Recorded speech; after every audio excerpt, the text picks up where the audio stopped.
नमस्कार, भक्ति द्वार टेलीविजन में आपका स्वागत है। आज हम जो कथा बताने जा रहे हैं वह है बहू की चतुराई। पर उससे पहले यदि आपने चैनल सब्सक्राइब नहीं किया है तो जरूर करें और बेल आइकन दबाना ना भूलें।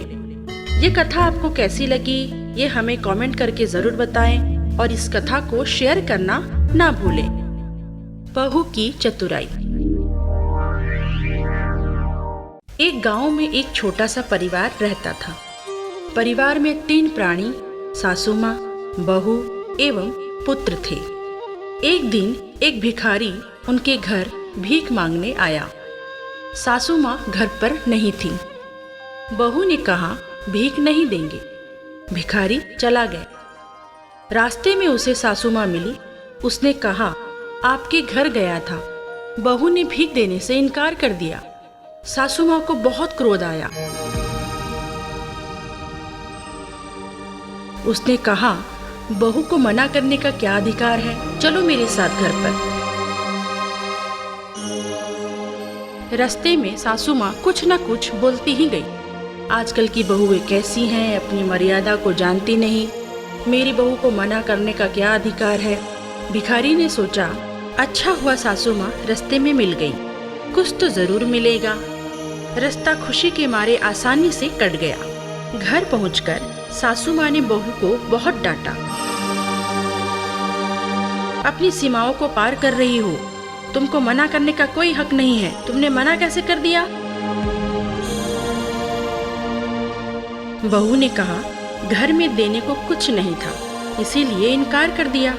सासू माँ ने कहा यह बताकर तुम घर की इज्जत को मिट्टी में मिला रही हो एवं बहुत बड़ी गलती कर रही हो और ऊपर से बहस भी करती हो।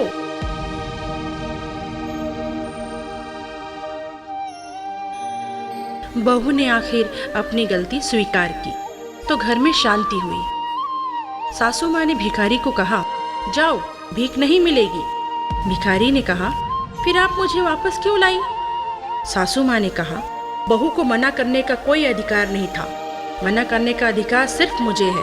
ये बहू को जताने के लिए लाई थी।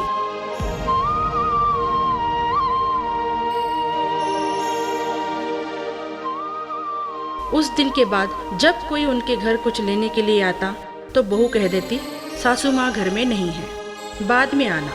हालांकि सासू माँ घर में ही होती थी। चाहे वो व्यक्ति कितनी बार आए, एक ही उसूल था, सासू माँ घर में नहीं है, बाद में आना।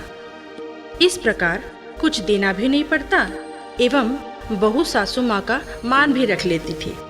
परिवार में इस प्रकार सदैव शांति रहती थी। सीख, चतुराई से जवाब दो जिससे आपको कुछ नुकसान भी ना हो और घर एवं कार्यालय में बड़ों का सम्मान भी बना रहे। धन्यवाद।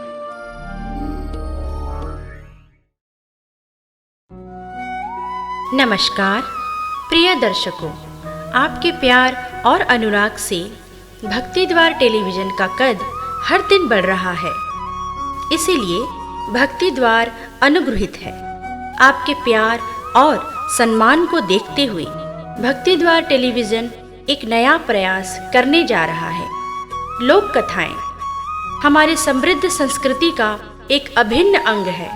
हमारी लोक कथाएं जिसका प्रभाव हमारे जीवन पर रहा है। हम आभारी हैं डॉक्टर श्री CL दाधीच के, जिन्होंने इन लोक कथाओं को संकलित किया और आप तक इसे पहुंचाने में हमें प्रेरित किया। भक्ति द्वार टेलीविजन उनको दिल से हार्दिक धन्यवाद करता है। भक्ति द्वार टेलीविजन आशा करता है कि इन लोक कथाओं के माध्यम से आपको एक स्वस्थ मनोरंजन तो देगा ही, साथ ही जीवन को सफल बनाने का मार्ग भी प्रशस्त करेगा। विश्वास है आपको पसंद आएगा।